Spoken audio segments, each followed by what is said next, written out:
going on, everybody? Welcome back to the podcast. Welcome in to another episode of the Triple Play Fantasy Baseball Podcast, a proud member of Underdog and the Underdog Fantasy family. And if you guys want to go check out Underdog Fantasy right now, best ball drafts are underway. Tons of great contests over there. And if you sign up right now and you use code TRIPLE, they'll double your first deposit up to $100. So yeah, if you want to throw a rack on something over on Underdog, they will match that rack. $100 at Underdog Fantasy, code TRIPLE. All right, so tonight we got a fantastic show planned for you guys here. So you don't see Doc here, but you do see the guy who I call him Rowdy Tellez because he gets rowdy on the mic. It is Little Cheesecake, the LC. LC, how's it going? It's good. It's good. You got what is a rack? A specific amount of money? I feel like it's a specific amount. Actually, I was wrong because technically a rack is $1,000. A grand is 100. I'll say you're the only one throwing racks around. That's right. Mendy's the rack thrower. I don't know about that, but yeah. Anyway, yeah. So rack is technically 1,000. I think I forgot what 100 is, but yeah. What's a band? What's a band? Band. What I think will it's a band. Yeah, it's a band. Yeah. 100 is a band. Will make A her rack dance. is a brand. Oh man, I love it. I want to. So much cool lingo you guys are learning already just listening to the podcast. We also, of course, have the guy that likes to party like Mike Napoli, and that's Marty Party. What's going on? Why Mike Napoli? I literally looked up players that like to party on Google, and that was the first name that came up. Okay. For being honest. But Well, then tell that's me a great answer then. when you watched him play, he seemed like the type of guy that was the clubhouse party guy, no? Potentially, yeah. Maybe he got up on a Wednesday night, got a little more drunk than everybody else. But honestly, I don't know. I don't know too much about Mr. Napoli. I think he was just more the guy everybody wanted in the clubhouse because he was just like he brought the party type of thing, So Okay. just take the compliment, Marty Party. Just take the compliment. I don't know if that's a compliment, but all right. All right. Well, no Doc tonight, but let's just say we brought someone in that's worth at least 20 docs on the show. We welcome in a man who makes it rain dollar bills like Matt Olson hitting home runs last season. The host of CBS's Fantasy Baseball Today.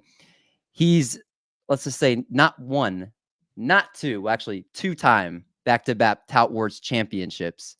He tears up the golf course with my hybrids, and he's clutch on the soundboard like Royce Lewis hitting clutch bombs. He's overall just a good people person, and let's just say the kind of guy you would want to drink a beer with, watch anime with, do whatever with. It is the people's person here, Frank Stampfl. What's up, man? Yo, Mendy, I appreciate that fantastic introduction. For those who don't know, I know the first thing you mentioned there, throwing money around like Matt Olson. I already forgot what you said, but I did put a preseason bet on Matt Olson to lead the league in home runs last year. Came to fruition, so pretty happy about that. I'm not making as much money as Mendy is out in the betting streets, but we're trying out here. I appreciate it, man. Yes, good times. Playing some golf together. Miss you guys out at First Pitch, Arizona. It was great, 2 years back, meeting you guys and, down in a couple of beers and some seltzers and stuff, but great times and happy to be here, man. So I have to ask for our audience, is there a chance you might give away your pick for this year's home run leader on this show tonight? Oh, geez. I haven't looked at the odds yet. Part of the reason, I'll tell you my full reasoning for taking Matt Olson last year. He looked awesome in spring training. That really was it. I looked up and down the betting board on, the odds to lead the league in home runs. And, Matt Olson has been a premier home run hitter in the past. He looked amazing in the spring, surrounded by a great, team with the Atlanta Braves. So really wasn't much that went into it. I didn't do anything crazy. I didn't have an algorithm that spit out the answer. Oh, Matt Olson. It's, let's see who kind of shows up to spring training, who's in the quote unquote best shape of their life. If Vlad Jr. shows up like Vlad Jr. of 2021, maybe we're throwing a few shekels on Vlad Jr. So I don't have a bet yet. I got to look at the odds, but I don't know. Stay tuned. Maybe I'll throw a few bets on the old Twitter machine. Yeah, I mean, again, what were his odds when you called it last year? They were really good. It was $20 to pay out 600. It was like plus 3,000. I think you got it at. Yeah. If Frank, you do it again, I was gonna say, this is just so you know how much you mean to DMendy. I was Mike Napoli, Art was Rowdy Tellez, and you were Matt Olson. So that's how he views us. Thanks. Let's go. Hey, come on, guys. Like, We can do a little bit better than Mike Napoli. Come on, Mendy. I mean, it's a team of sluggers. I mean, I'm saying you guys are all hitting home runs at the end of the day. So I guess. I know we're doing a second base preview today, but Rowdy Tellez, man, don't let that guy get hot in Pittsburgh.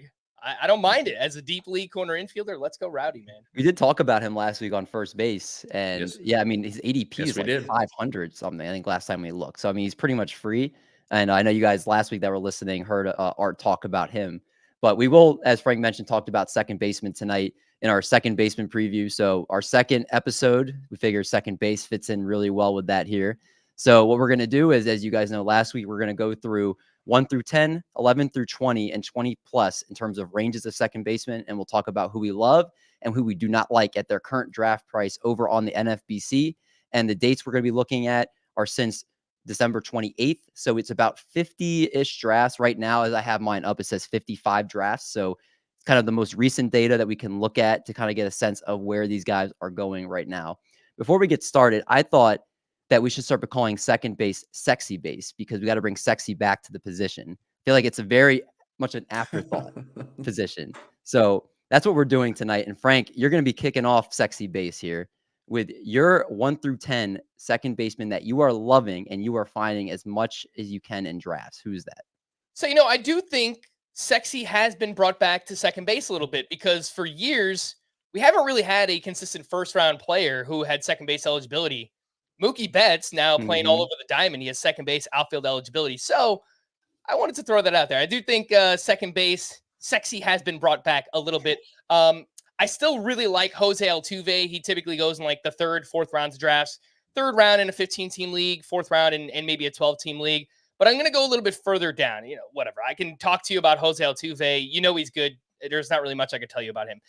Bryson Stott has an ADP of 103.1. He's the 9th second baseman off the board, coming off a breakout 2023 season. He hit 280, 15 home runs, 31 steals, makes a ton of contact. He dropped his strikeout rate from 19% in 2022 to 15.6% in 2023. He vastly improved his batted ball distribution as well. More line drives and a lot less infield fly balls. Infield fly balls are kind of a weird stat. I don't know how often people look at them. I look at them a lot because they're automatic outs. I don't really like hitters that hit a lot of infield pop-ups, right? I've been, doing research on other players, guys like, CJ Abrams led all qualified shortstops at in infield pop-ups last year. And again, those are automatic outs. So if you want, check out my Bus 1.0. CJ Abrams is in there. But we're talking about Bryson Stott. So I like what he did with his batted balls last year. He's really fast, 88th percentile sprint speed. I think that supports the 31 steals that he put up last year. I think maybe based on how fast he is, he could actually run more. I don't think that's crazy for Bryson Stott. And don't tell my wife this, but something that really gets me going is a young left-handed hitter who also hit lefties. I love it, right? We don't have to worry about splits. We don't have to worry about any of that crazy stuff playing time. Bryson Stott is going to be on the field. He's going to play every single day. He was great against lefties last year. In fact, he hit better against lefties than he did righties. He hit 282 against lefties, 280 against righties, a 101 WRC plus against both equally. It's a stacked lineup, which kind of a double-edged sword, because I feel like there's not really an opportunity for Bryson Stott to hit higher in the lineup. But because it's a really deep lineup, I still think the counting stats are going to be there. Good batting average, 15 plus homers, 30 plus steals. You're getting him outside of the top 100 picks. Bryson Stott is a player that I will be targeting a lot this offseason. I was going to bring up the fact that he was going to maybe hit at the bottom of the lineup, and would that deter you away? But like, as you mentioned, the stack lineup, and you look across the board, the strikeout percentage, 2 straight years under a 20% strikeout rate, last year being just over 15%, still walking at an MLB average clip right now. The fly ball rate is decent. Swinging strike rate is under 7% last year. Everything across the board, the numbers look fantastic. Obviously, the 31 steals really stands out at you, which I know the stolen bases go up, but 30 plus steals from anybody is definitely a nice thing to have. My question to you here, Frank, is he's right now the 9th second baseman off the board. Would you rather have him, or would you rather have Gleyber Torres, who's going about a round ahead of him? So I believe I was asked this exact question on Joe Arico's podcast recently. Joe Arico, great guy as well. Also met him out at First Pitch Arizona. I did say I would take Gleyber Torres. I think Gleyber Torres is just a better hitter all around. He's not going to provide as many steals. I think we know that, but solid batting average as well. He's going to hit for more pop. His StatCast numbers are tremendous, right? I mean, typically middle infielders, they don't hit the ball all that hard. Bryson Stott doesn't hit the ball all that hard either, but Gleyber Torres actually does. And he made some big gains in the plate discipline last year. I think the Yankees lineup is obviously going to bounce back and be awesome with the additions of Juan Soto and Alex Verdugo. So it's close between those two. I like them a lot, but I would take Gleyber Torres just a hair ahead of Bryson Stott. I don't know how to answer this question. Don asks, why is Bryson Stott bore me so much? Can he be more, Frank, can he be more exciting this year? Is there another gear for Bryson Stott? I don't know that there is another gear. As I mentioned, he doesn't hit the ball all too hard. It is a great home ballpark, but he's not someone that really profiled as a power hitter. So expecting more than 15 home runs, I probably wouldn't. I did mention the sprint speed. I mean, is there a chance that he can get to like 40 steals? I mean, if we're talking about can he, given the strikeout rate, can he get to like a 300 average with 40 steals? That's probably like a 95th percentile outcome or better. Again, it's not something that I would expect, but I don't think it's impossible either. I mean, this is a player that had some prospect pedigree, real close friends with Bryce Harper. So, those guys in the same lineup together. I had the Welsh for years telling me, Bryson Stott, he's going to be a thing. He's going to be a thing. So I'm not sure that I would expect that. I don't know that he's the most fun player, I guess, based on the question that we pulled up, but I would expect something similar to what he did last year. I do think there's a chance that he can maybe run even a little bit more. All right, Bryson Stott, somebody that's going at a value after pick 100 and has that 30 steal potential as he showed last year, and maybe 15 to 20 home runs. Not a bad value there, as Frank was talking about. LC, we did mention Gleyber Torres, and he is somebody that you find yourself really wanting to draft. And Frank even said he would definitely want to draft him as well. So why don't you go ahead and keep spreading the Gleyber Torres love and tell us why he's so good? Well, I'll start off by saying that I think second base is not sexy. Although, don't do that. No, I mean, Mookie Betts, take Mookie Betts if you're there. Take him at 5, take him at 4, maybe. Take Mookie Betts if you can take him. He is going to be a killer. He'd be my favorite in the top 10 if I was just going to go with one. It'd be Mookie. I think you want to be swimming in the top 10 waters with your second baseman, to be honest. But Torres I like because he's going a little bit towards the back of that top 10, but he also has the potential to be the biggest power source. He has good stolen base numbers. He stole like 16 last. He's stolen at least like 10 to 20 in the last 2 seasons. Projections have him for 14 next year. So he's above average in stolen bases. He's not hurting you there. He has the best power potential, and that Yankees lineup is good. His counting stats, I think, are going to be really good. So given that he's going at pick 88, that is giving you some chance to address some other areas first. I think that you could be justified in taking him in the 60s. Because he's that strong of a second baseman value to me. And I think that I would be looking at him once he got to like the 4th, 5th round. I'd start to like look and see if I'm going to take him next. There is a lot to like there. We saw a strikeout rate just 14% last year, walking at a double-digit clip at 10%. Expected batting average at 271, which, again, a 273 average, so it's right in line there. Home run to fly ball rate has been what it was also in 2022. I think at the end of the day, he's turned into a solid player. He's the player that the one season where he had like bazillions of home runs against the Orioles and looked like a superstar. He's probably not that player. But I think where he is now, which is, I think, very similar to a lot of second basemen we'll talk about tonight, he's one of those players that's kind of decreased in value in terms of ADP, but it's gotten to a point now where it's kind of a bargain in a sense, because you kind of feel like, hey, if I get the worst version of Gleyber Torres, like here, I'm willing to take that chance, as opposed to in past years where he might have been a top 50 pick. You're not willing to take that risk. And I think Gleyber Torres here as the 8th second baseman off the board is definitely a value, and somebody in that loaded. Again, we talked about the Phillies lineup. The Yankees lineup's looking pretty solid this year with Soto and Judge in there. And obviously They have not Xander Bogaerts, Alex Verdugo in there. They've upgraded in a lot of different places. So it is somewhere there with Gleyber Torres. I do like him here as well. Marty Party, Gleyber Torres was one of the players that you were thinking about putting here, but you're going with the guy that's going after Torres and after Bryson Stott. You're going all the way at the 10th spot here. Andres Gimenez, who I think disappointed people a little bit more than they thought last season. Why should we believe he's going to bounce back this year? Well, and the reason why I'm split between Torres and Gimenez, it's really how I constructed my roster before then. So if I was able, if I paid up for steals in the first, 3-4 rounds, then I'm going to go ahead with Gleyber, try to chase that power upside while still getting, the 10, 15 swipes. Let's say, as we've all found ourselves behind in stolen bases, I'm going Andres Gimenez. And we're looking at Steamer. They have him projected for batting 265, 19 home runs, and 27 stolen bases. What I would want to ask anybody who's drafting Ha-Seong Kim, why are you taking Kim when you can wait for Gimenez? He's going pick 86. I could wait, a round and a half and get Andres Gimenez. And the contact skills have improved. Obviously, there's no power there. So I think because of how often he's going to play every single day, so the plate appearances are going to be close to 700, I would imagine. I think he'll be able to, stumble into 15 home runs. So I actually do believe I think his projection for home runs from Steamer is a little high. I'm more in that 15, 16 home runs, but they don't know what they're doing with stolen bases.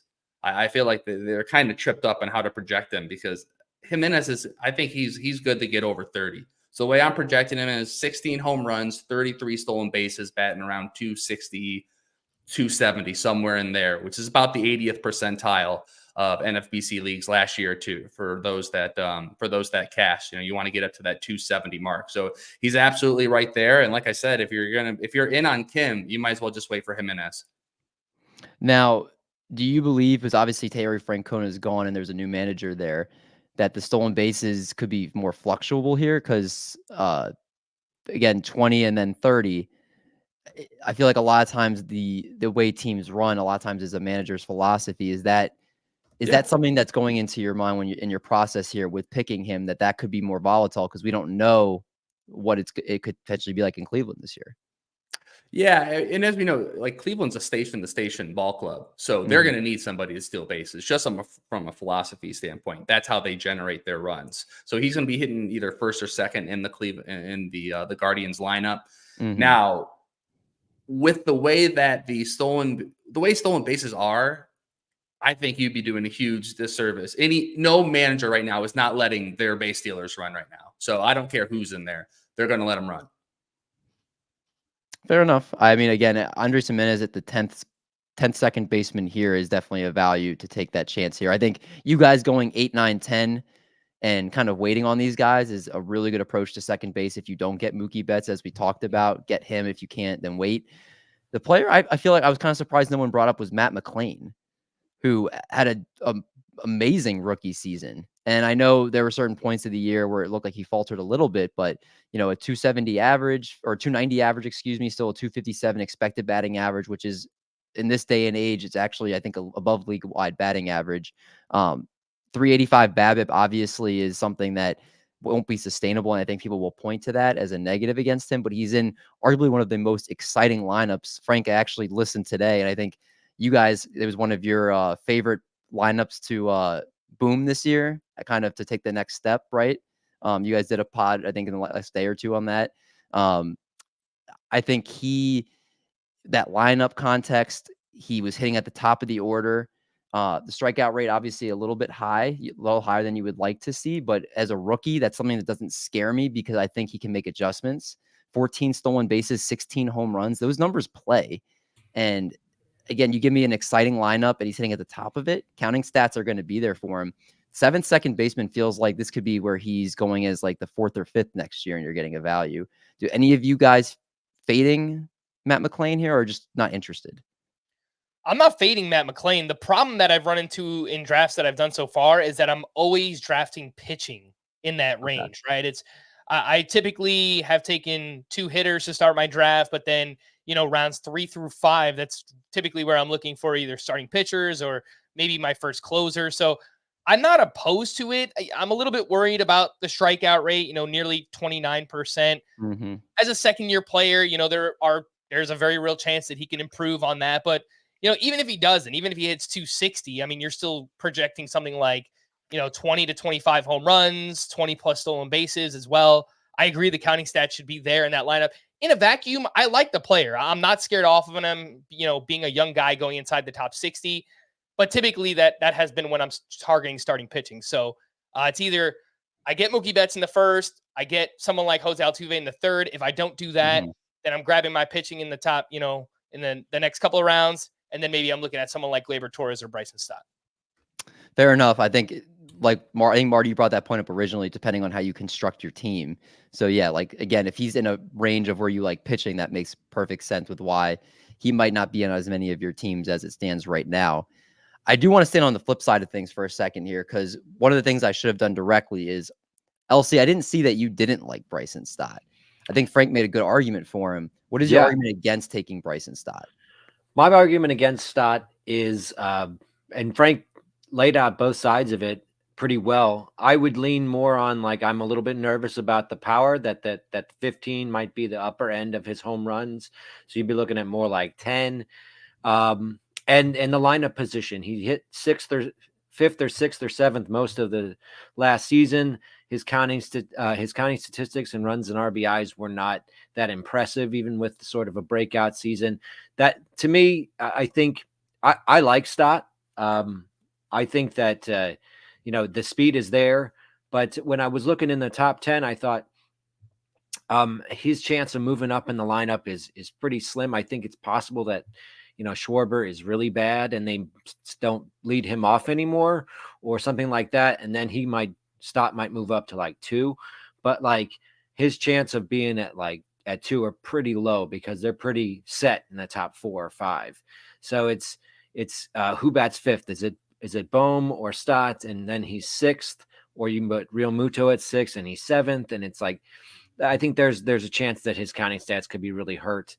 And I just found the other top 10 to be pretty safe bets, pretty decent picks for where they were going. Like, I think Nico is kind of like the new Whit Merrifield right now. I kind of like Matt McLain where he is, like you were bringing it up, but like I think Stott is someone who's he's a little bit boring for what he's bringing. He might not Actually, hilarious that you said that. He might not have. You're bringing up literally what they was talking about before. Yeah.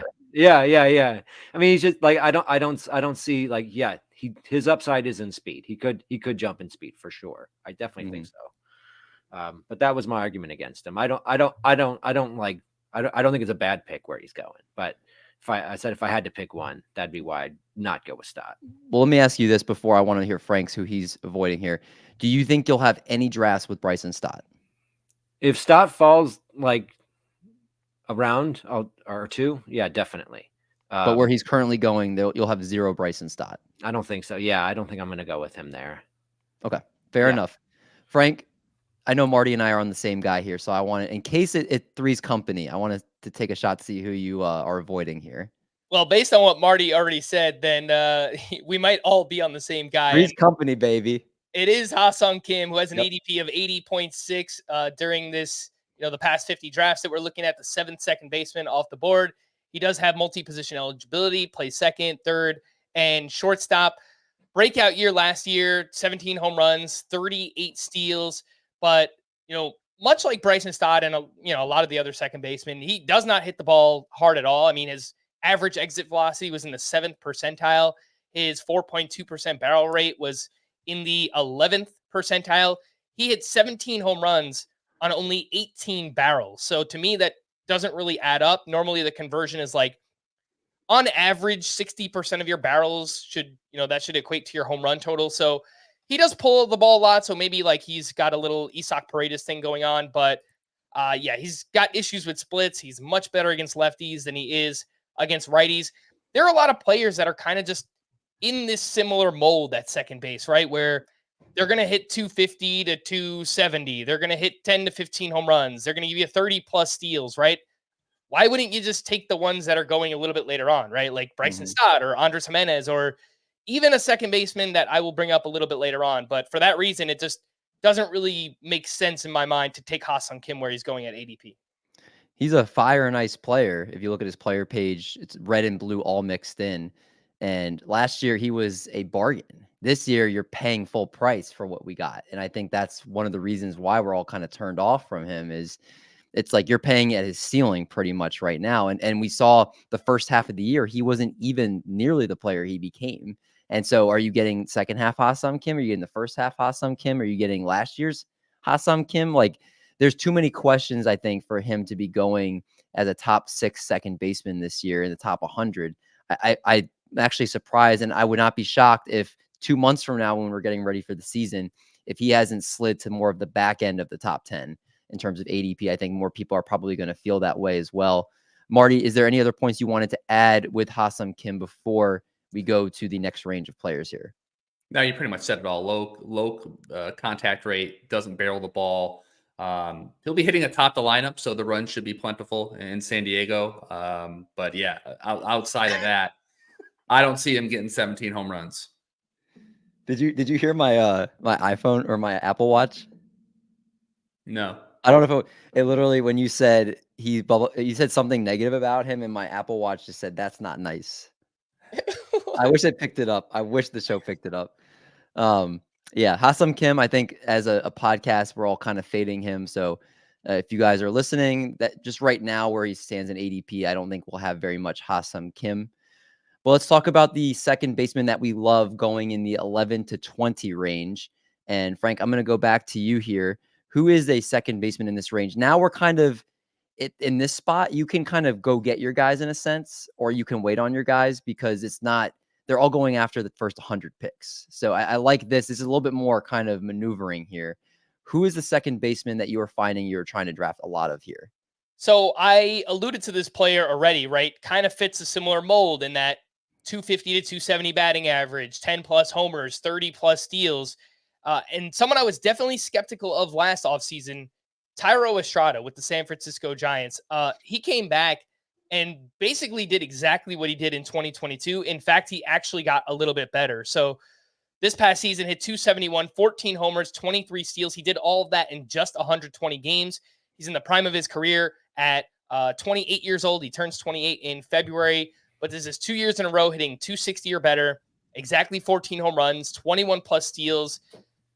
Can't explain it with the quality of contact. Like the StatCast data is bad, but a lot of the players we've talked about, it is bad, but he kind of does this Isaac Paredes thing where he doesn't hit the ball hard, but he pulls everything. If you look at his spray chart, all 14 of his home runs went to left center or, straightaway left field. So he's kind of like mastered that skill. I would say Thairo Estrada has done, and he did all of this despite, dealing with injuries last year. I mentioned only 120 games. He went on the IL with a sprained left wrist. He suffered a fractured left hand, which was fluky. It was a hit by pitch. And then he struggled after returning in August, but he finished as a top 125 player in Roto last year. Now his ADP is 136. Doesn't really add up to me. I think if we get a full season out of him, we can get 15 plus home runs, 30 plus steals with a batting average that doesn't hurt you. And, he's kind of the last of that mold in terms of ADP. He's going later than Gimenez and the other names we talked about, Stott, Ha-Seong Kim. So Thairo Estrada is a name that I will be targeting probably more so in deeper leagues. Is it because he's on the Giants and that they're not a team that's talked about too much? Is it because I feel like he's a name that most people are going to look over, and it's going to be one of those guys you look at his numbers and you kind of, pop your eyes out and are kind of more surprised at what he did. But I feel like when we look at second baseman, especially in this range, he's not the first guy that jumps out at you. Do you feel like that could be an advantage in terms of maybe not with like Sharks and NFBC, but if you're drafting just like in a home league or, with people that are a little bit less attached, they're not going to recognize his name that much, and he could be an even bigger value potentially? Yeah, I think that's totally reasonable. Especially, look, if you play in like a 12-team Roto league and he starts to slip a little bit and you're talking about getting him as your middle infielder now, he's not even your starting second baseman or shortstop. I think that's great value. It could be the reasons you mentioned. The Giants lineup still pretty suspect. The biggest move they made this offseason was signing Jung-Hoo Lee, who let's be honest, what is his contribution really going to be from an offensive perspective? Good batting average, very modest power and speed.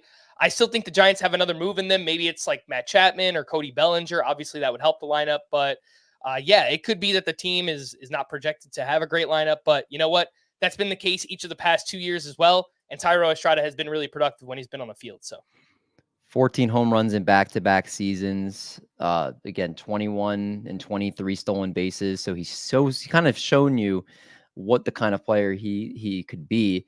But what's interesting is 140 games in 2022, he hit 14. Last year, he did that in just over 100 games.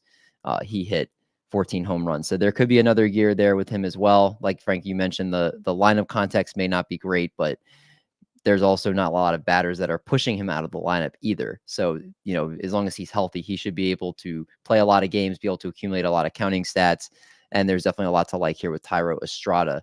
Now, Marty, I'm going to go to you next here because you like Brandon Drury, a name we trashed on this show last year. And it kind of...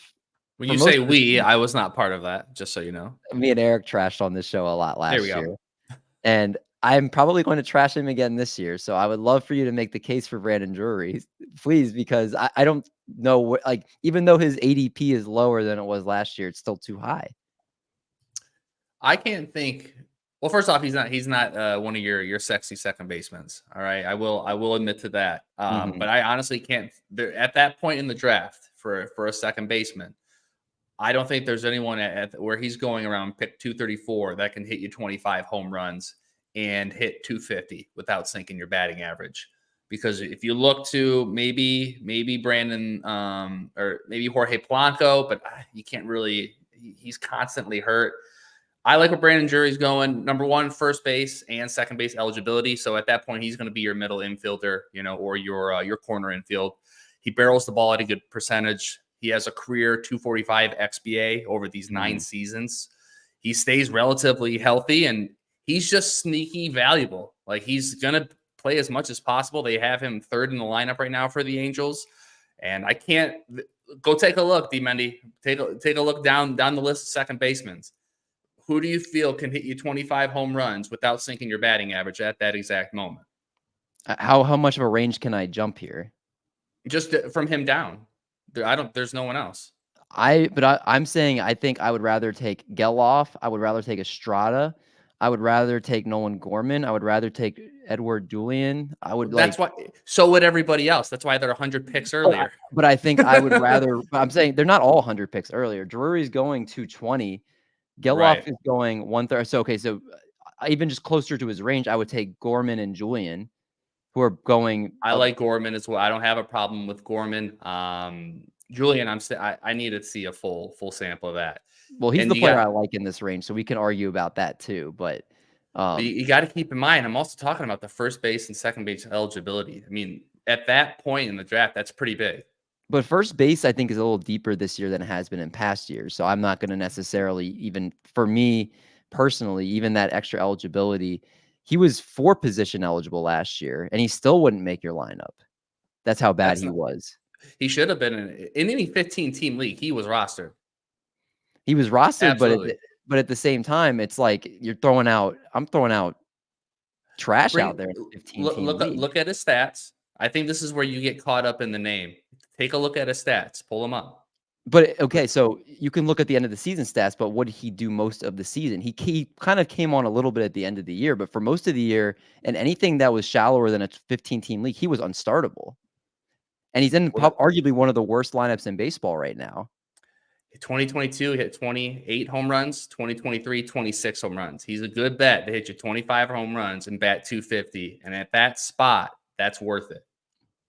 So you're not worried at all about the contact. You're not worried at all about the lineup context. You're not worried about. He's batting third. He's going to play as much as possible. That's why he's going, that late. A 26% strikeout rate to an under 5% walk rate. Say that again. A 26% strikeout rate to a 4.8% walk rate. That's why his batting average is going to be about 250. There's a lot. I mean, I personally if your argument is you would draft people before him, I would draft the person one spot ahead of him. And I would, if I missed out, I would go ahead and take somebody that we'll talk about. Me and you actually are both on later. I would wait on him instead. Well, hit me with the Julien. What do you got? I mean, for Edouard Julien, in terms of why I like him, with the Twins last year, obviously he came on. He was one of the. Well, before I do that, did I get to your guy first? No, I was. You can do Julien. That's fine. Go Okay, on. well, then let me give my Julien spiel. Yeah. So 16 doubles and 16 Get your cards home together. Huh? Nothing. Go. 16 doubles and 16 home runs as a rookie. His walk rate was the 5th best among all big league hitters with 400 or more plate appearances. The only ones ahead of him were Aaron Judge, Juan Soto, Kyle Schwarber, and Andrew McCutchen. He posted a 529 OBP and a 987 OPS when he was ahead in the count. Though, I mean, just think about those numbers: a 529 OBP and a 987 OPS.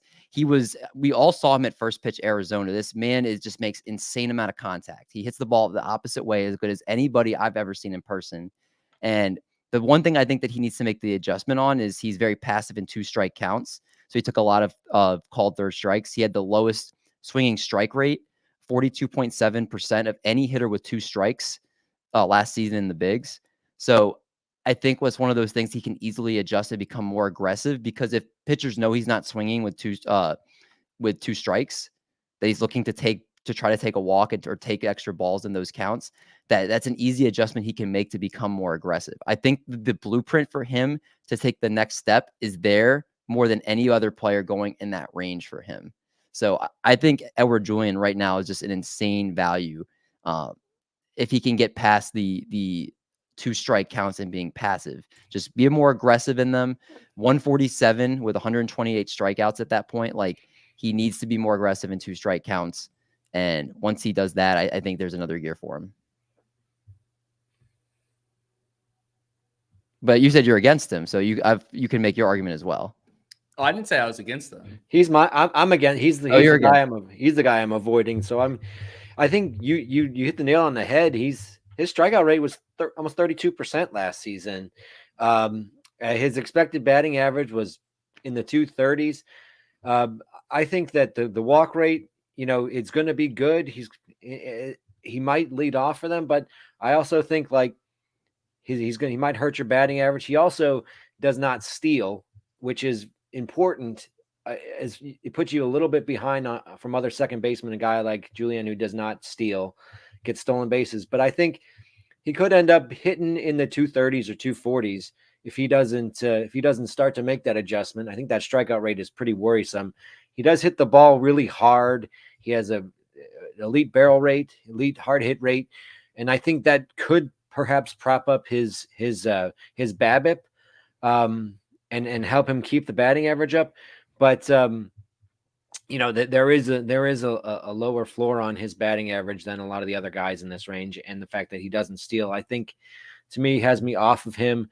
I mean, I also know that he doesn't really have a position defensively. Yeah, he's going to be the most of the DH, I think, most of the time. His box is going to center. So I mean, I could see there's potential with that defense that he could lose some plate appearances. So those are the few reasons I'm a little bit against him. But he has a sweet swing. He hits the ball hard. if he can't get those strikeouts under control, then he's going to have a pretty low batting average. I'm generally, when a rookie has a high strikeout rate, I'm not necessarily deterred from it, because baseball, I think, is the hardest thing as a rookie to get adjusted to more than any other sport, maybe outside being a rookie quarterback in football. You're seeing the gap from AAA to the bigs is so huge. That's why people say they're quad A players. Mm-hmm. And I think when I see a strikeout rate as a rookie, I need another year before I'd be concerned about the strikeout rate. That's generally how I draft. That's not one of the things that deters me from a rookie when I look at them. I'm looking for what did they do well their rookie season. Right. Can they build off of that and then just work on their weaknesses? And with Julien, I felt like that was a very distinct weakness with the 2 strikes that he can fix and maybe lower that strikeout rate and become more aggressive. His strikeout rate was 26% in the minor league. So it wasn't like really good in the minor league. So I think, but if he can get it down to like 25, 26, scrape back 5 or 6% more plate appearances from strikeouts, that would make a difference for him for sure. But I think the strikeout rate now is worse. I mean, that is an adjustment he has to make. Yeah. Well, Edouard Julien, definitely a polarizing player on the show. But for those listening, kind of decide which case you want to go with in that term of the draft. For Edouard Julien, I think I'm jumbled where we are. I'm pretty sure we talked about, we did Drury, we did Julien on both sides. Frank did Estrada. Frank, who is the player you don't like in this range? Yeah, so Mendy, I think maybe you should go take a walk or something. Julien. It is Edouard Julien for me. Did you see Frank's poker face that whole time? He did not give up that. He was just waiting on that.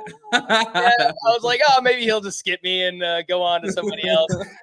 Yeah, this one hurts because I had Julien in my lone dynasty league. I wound up trading him away this year. I was going for it. It was like a trade where I wound up getting Zach Eflin, so it was worth it. But we did see him out in the AFL a couple of years ago. Such an interesting profile, hitting the ball to all fields. This guy was in the home run derby in the Arizona Fall League, and he was like hitting line drives to the opposite field in a home run derby. It's just, who does that? Like, normal hitters don't do that. Like, there were people that I was talking to, other prospect people, were like, I wonder how many pitches Edouard Julien's going to take in the home run derby because he just doesn't swing the bat. So I thought you made a really good point, Mendy, about the adjustment that he can make, right? If he cuts down on those 2 strike counts, taking called third strikes and being a little bit more aggressive. It's never really been a part of his game. Maybe he changes it now just to kind of cut down that strikeout rate a little bit. But yeah, I mean, there are things that I'm worried about. It's that 31% strikeout rate. He puts the ball on the ground a lot. It's a 50% ground ball rate. He is such a unique hitter. I mean, the fact that his barrel rate is so high, yet he hits the ball on the ground 50% of the time. You just don't normally see things like that line up. He's kind of a unicorn in terms of his profile. Something else I worry about too, he was awful against lefties. He hit 196, 447 OPS, 22 WRC plus, and he's on a team that loves to platoon. So is he going to lose playing time? Strikeouts potentially hurting the batting average. You know, look, if you play in an OBP league or maybe a points league, I think Julien is maybe a player that can strive in that format. But if we're just talking about the standard 5x5 categories with batting average and stolen bases, I don't think that he's going to give you much in those things. He's still young enough where he can improve and he can make those adjustments and he can make me look foolish, but it's just such a weird profile. I don't really know what to do with him. And most often I'm just kind of passing him up where he's going in drafts right now. That's fair. There, obviously the concerns are there. I think, again, where the range he's going right now, was he the 18th second baseman off the board? It's not a crazy price. Like, 211, it's not like prohibitive for you to draft him. It's just, there are other players in that range. He has the most upside. You know, he's one of the guys who has the most upside in there, but the floor is 400 plate appearances, batting 230. Yeah. Yeah, I would agree. So in a vacuum, I know where Marty stands on this and I know where I stand. Would you rather have Julien or Drury? Oh, geez. I kind of like Drury. Oh, man. I think maybe it's like a deep league thing because Marty's right. I mean, look, deep league, just set it and forget it. It's not a He's so consistent, but 250 with 25 plus home runs, it definitely plays. And, while you guys were talking about him, I pulled it up on the Razzball Player Rater. Last year, even in 12-team leagues, Brandon Drury graded out as the 145th best player, not just hitter, 145th best player. So I think that is a player that you're starting more often than not in leagues with like a corner and a middle infielder. I just published my rankings to the site because I don't frankly remember which one I have ranked higher, but pull up my second base ranks and let you guys know who I have. I'm going to just kind of filibuster for a second here. Well, while you're looking it up, do we want to make a pod bet right now? Who finishes higher next year on the Razzball Player Rater between Julien and Brandon Drury? In a standard 5x5 with batting average, I'll take that bet. I'll take Drury. Same. Yeah, I have Drury at 17. I have Julien at 19. So consider it done. All right. So how about loser pays for a first round of first pitch next year? Actually, no, I guess that season will be over. That'll be perfect. Yeah. Let's do it. Let's go. Write it down somewhere. Remind me. All right. There we go. We're locked in. Marty, to close out this section, you did want to talk about one player you're also avoiding here in Tommy Edman. Yeah, just real quick. I mean, he's at the bottom of the lineup, no power. The expected batting average is taking a dip. I don't know how much he's going to play. It's just, I'm just completely out on him. I mean, all the guys we've talked about, I'd rather have instead of him. Yeah, he's kind of lost in the cracks here, I think, a little bit. One other note on Edman, I was just going to quickly mention, he had arthroscopic surgery on his wrist in the offseason too, and they're saying they hope he's ready for spring training. So I think that's just like a little added element of uncertainty and something to pay attention to, right? Like, let's see how healthy this guy is in spring training, because if he's not ready to go, like, he should probably be going, I don't know, 30, 50 picks later than he is right now. I agree. I don't think a few years ago, I remember he was going as like a top 5 second baseman. No, wasn't it? We were talking about that there potentially was another gear in terms of his power. And obviously he already had the steals. So his ADP got pretty high, but I think we kind of know the player he is now. And the Cardinals are undergoing major changes offensively, defensively, everybody. It seems like the Cardinals are kind of an influx state right now. Tommy Edman is not somebody I'm interested in with the other second baseman we talked about in this range. Marty, let's close out the second baseman going after the 20th off the board, because we have the same guy here. I'm not a Twins homer, but I was very kind of happy to see where they are ranking some of these Twins players. We are both loving Jorge Polanco this season. So why don't you go ahead and tell our audience why they should be drafting Jorge Polanco as the 23rd second baseman off the board, going right now at pick 261.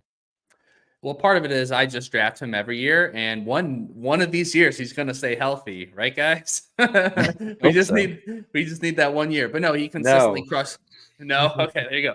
He consistently crushes the ball, but he has great patience. Now his contact rate has dipped down for the second time for 2 years in a row. But I think there's 25 home runs, solid batting average. And it's not a thing of like they want to play him. Like, he is their second baseman, but he just needs to stay healthy. So where he's at, it's more of like an upside play. Well, if we're talking about ups, like again, so I looked at his ADP. He was the 10th second baseman off the board last season. Now he's the 24th second baseman off the board. That's a huge difference from the last year. And then the year before, he was 10th. He was going in the top 5. Because that was the year where he hit 30 home runs. So his ADP has gone from a top 5 second baseman to a top 10 second baseman to the 24th second, or now 23rd second baseman off the board. But this is a guy in a full season that has shown to be hitting 240, 250. And if he plays 130, 140 games, 20 home runs is coming. Last year, he played 80 games, had 14 homers and 4 stolen bases. So again, we're not going to say double that and extrapolate it to a full season, but you go to 130 games, 140 games, potentially that's a 20 homer player, probably about 10, maybe best case scenario, 15 steals. You're getting him in the 250 plus range. Roster Resource has him hitting 3rd in a stacked Twins lineup. Being one of the highest scoring offenses in baseball. I think he's a bargain here. I think he's dropped well below the point where this is a very acceptable spot for him. So I'm with you on Jorge Polanco here. Yeah, it's more about the power. I don't think the stolen bases get over 10 with, him being 30 and the fact that he's constantly injured and they need him in there. I would say 8 would be like a godsend. But still, hey, it's not nothing. That's right. Let's go to so Frank, in this range, your guy that you again, this is pretty much you're calling your shot here because you're getting a guy after the pick 200 that you're going to draft. Who is it? Yeah, so I texted Mendy earlier in the day and I asked him, well, could I cheat a little bit because there's this player I like. He doesn't have second base eligibility yet. And that player is Vaughn Grissom. Shortstop eligible for now, but likely to play second base for the Red Sox, and he will gain that eligibility early on in the season. If you look at his ADP during the span, it's 259. So that would slot in right around the 23rd second baseman off the board.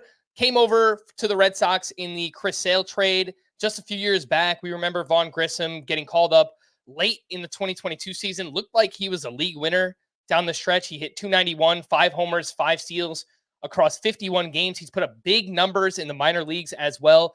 330 career hitter down there with an 884 OPS.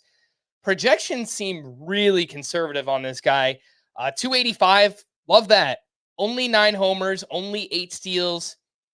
I think he's closer to like a 15-15 bat with that batting average. And for where he's going, to find someone that could give you a little bit of power and speed and help you in batting average, that's a pretty rare skill set to find, even outside the top 200 picks, let alone, around 250 where he's going right now.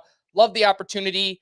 Love the Red Sox lineup this year too. Maybe it's just I have rose-colored glasses on for the Red Sox, which doesn't make sense. You see all the Yankee stuff behind me, but I just think that if everything goes right, this Red Sox lineup could be like a top 5 offense in baseball, right? Devers, Yoshida, breakout season from Tristan Casas, breakout season from Jarren Duran, a rebound from Trevor Story. If Tyler O'Neill could stay on the field, it's just there's so much to like. And then there's Fenway Park too, right? So a right-handed batter getting the green monster in left field. It's just everything is lining up perfectly for Vaughn Grissom here. And I really like his potential for this upcoming season. I have a really, really deep name too, Mendy. You want me to throw it to you now? Always. Let's go. Okay, this is really, really deep. A name to watch. Ryan Bliss. He is a second base prospect with the Seattle Mariners. He came over from the D-backs in the Paul Sewald trade last year. He's a small dude. He's only 5'6", but he packs a punch. Breakout season in the minors last year. Hit 305, 23 homers, 55 steals. He got 60 games in at AAA. Played out in the Arizona Fall League. I got to watch him. Didn't do much out there. I actually saw him make some really good defensive plays, but just in terms of his performance in the AFL, not really much to talk about. You look at the Mariners depth chart right now, the bottom of that lineup, Josh Rojas at second base, Luis Arias at third base. I mean, these are kind of retreads, guys that haven't done much over the past couple of years. Given that Ryan Bliss just had a breakout season, he's played 60 games in AAA. I think there's a real chance that we could see him up early in the season. This is real deep league stuff, like 15-team mixed roto, like end of your bench, AL only, or just like a watch list. Stick him there and see what happens. But I think a name to watch, Ryan Bliss with the Seattle Mariners. Stick him in your lineup and have pure bliss is what I'm hearing. Let's go. So I'm looking right now, roster resource. They have their starting second baseman is Josh Rojas. Doesn't seem like that's someone that, that's definitely not entrenched. Luis Urias is their starting third baseman. Luke Raley is their starting left fielder. Their lineup is really bad. Their bottom half of their lineup is awful. If someone like that's electric and he's producing, is he supposed to start the year in AAA? Yeah, considering he played 60 games at AAA last year already, my guess is he'll start there. I don't think it's impossible. Like, if he shows up to spring training and just mashes, do they have him up on opening day? I don't think it's impossible, right? So let's see what this kid does in spring training. But, if he doesn't start with the Mariners, he'll be in AAA. And my guess is he'll be up pretty early on in the season. Yeah, I like that call. And it's definitely someone that I'm going to be keeping an eye on in drafts. I'm guessing, obviously, he's not on the NFBC because he didn't play last year. So you're not going to be able to take him in a standard draft. But I'm not sure about a standard draft, but for anyone who's doing like these 50-round draft and holds, yeah, I'm in round 45-1 and no one has taken him yet. And I'm going to take him with my next pick. So, we're talking about like the end game here, but he is a player I think has quite a bit of upside. The player LC, I want to get to your last player here.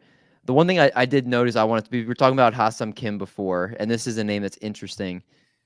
Has Jake Cronenworth fallen way down enough to where you would take a chance on a discount with him? Because he was one of the guys that was kind of ascending, and his multi-position eligibility, the fact that he was hitting in a stacked lineup, he looked like he was an up-and-coming player.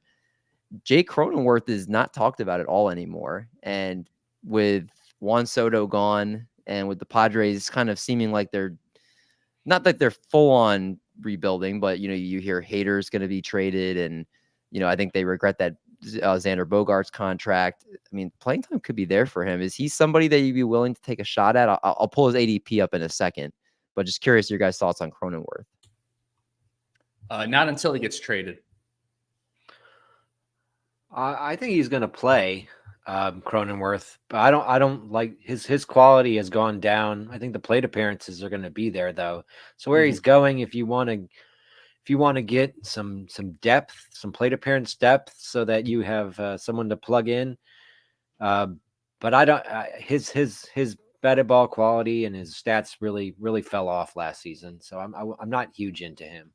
He just doesn't really provide anything. If you look at the past 2 years, hit 239 in 2022, 229 last year. I know he was dealing with some injuries, but that batting average, the OPS has been trending in the wrong direction. Just doesn't really have a standout skill. Maybe in a really deep league, just where you value plate appearances, he's going to play. But just in terms of like a standout skill, I don't think he provides anything. Well, what's interesting is it was almost set up like you put it on a tee, or that our guy here, Don, put it on a tee, because LC, the guy that you want is the one that goes right before him. And Brice Turang of the Milwaukee Brewers, who might be the surprise team in baseball this year. There's a lot of young talent on this team. And if they hold on to Corbin Burns, and Freddie Peralta looks like the stud he was the second half of the year, maybe Aaron Ashby comes back. The Aaron Ashby tour is going to take effect this year. Tell us why Brice Turang should be someone we look at. Brice Turang he only hit 218, as you can see on the screen there, in his sample up in the bigs last season. Led to a 26 stolen base season with 6 home runs. Now, he was a top 100 prospect prior to coming up.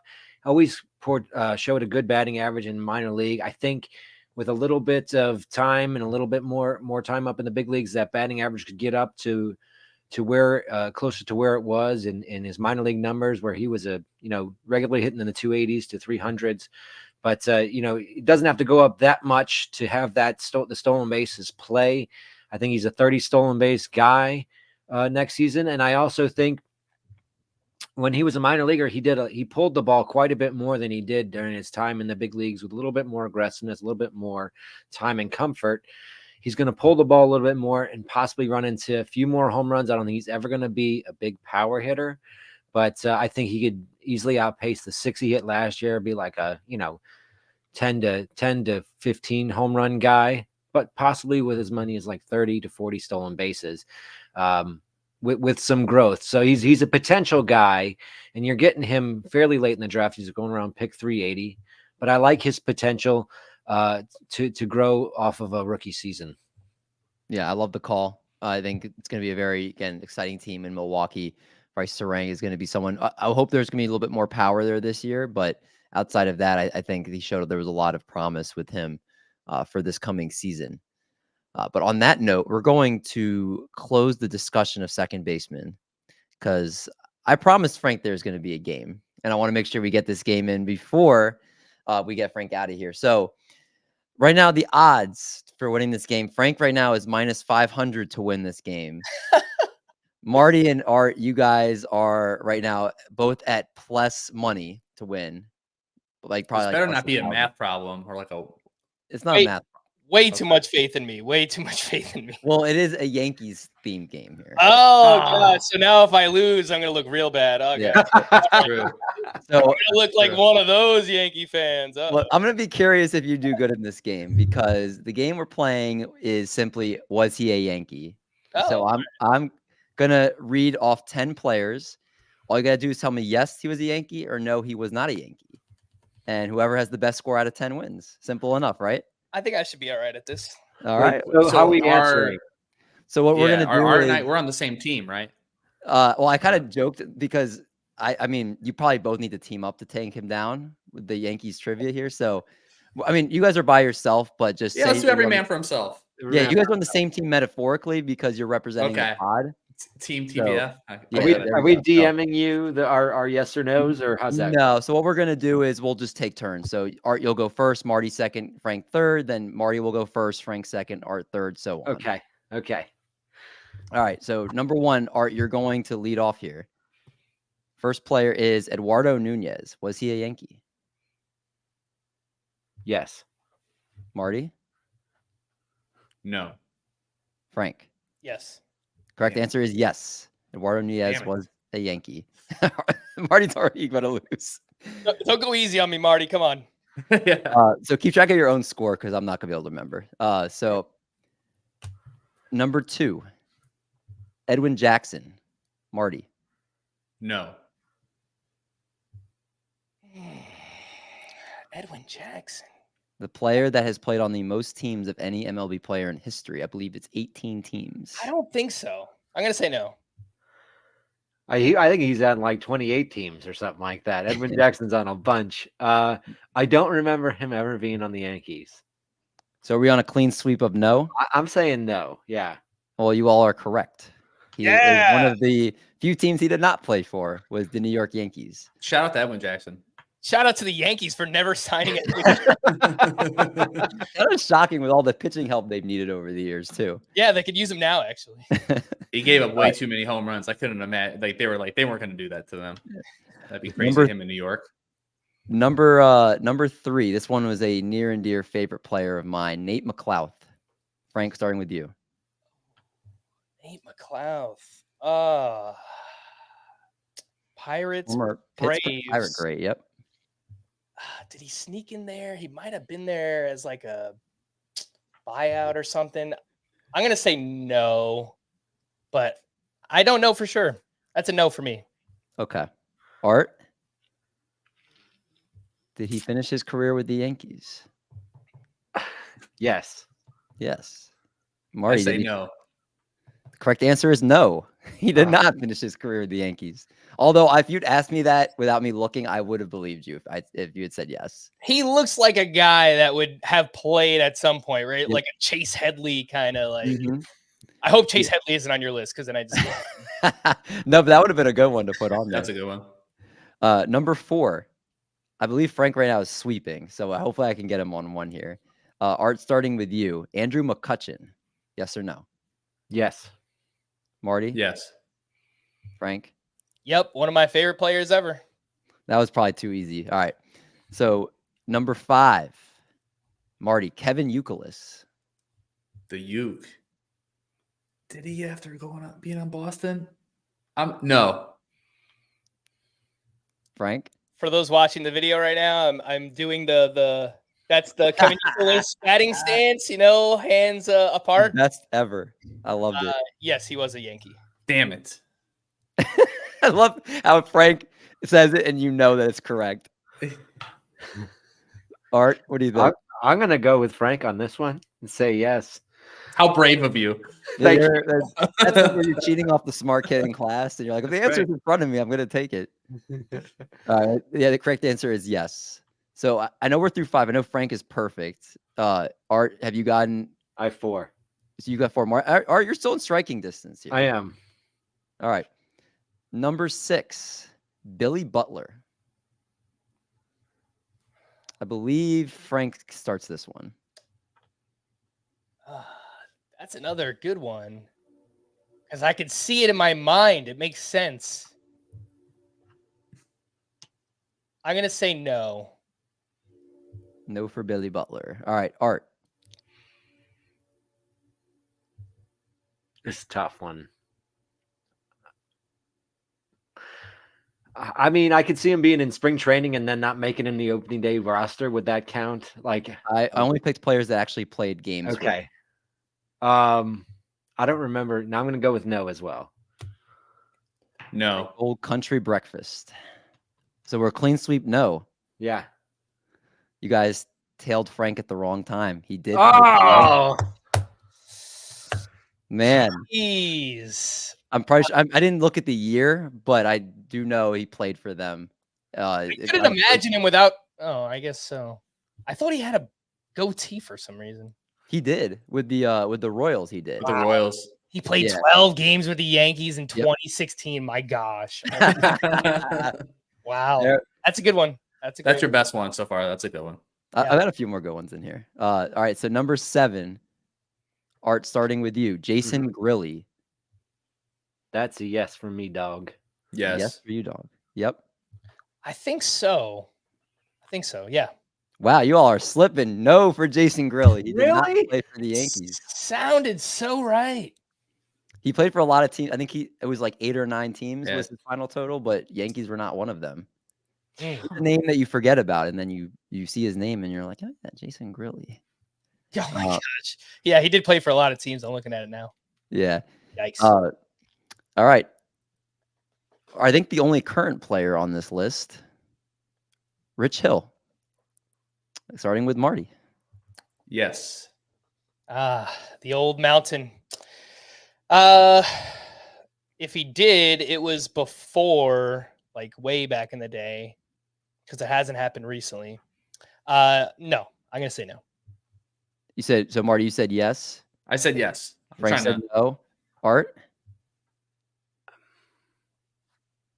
This could be big for you. This could be big.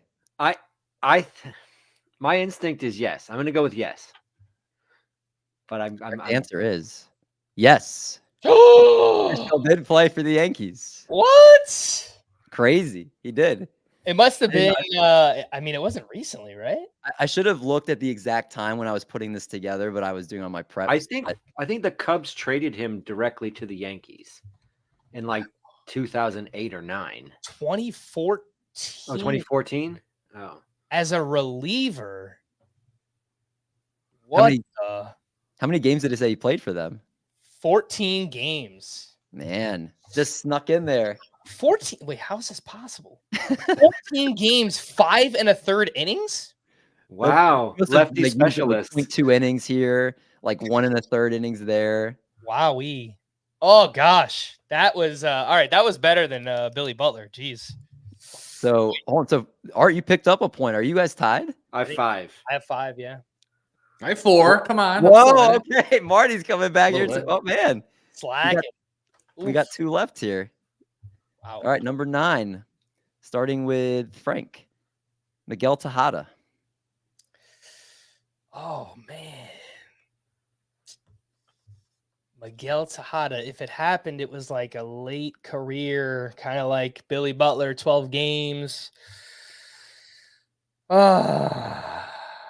I'm gonna say no. Art. No. I gotta say yes, really. just so I can try to get ahead here. That's Yes. that's game theory. It is. Marty, too bad. Fortunately, you should have gone with your gut and said no, because the correct answer is no.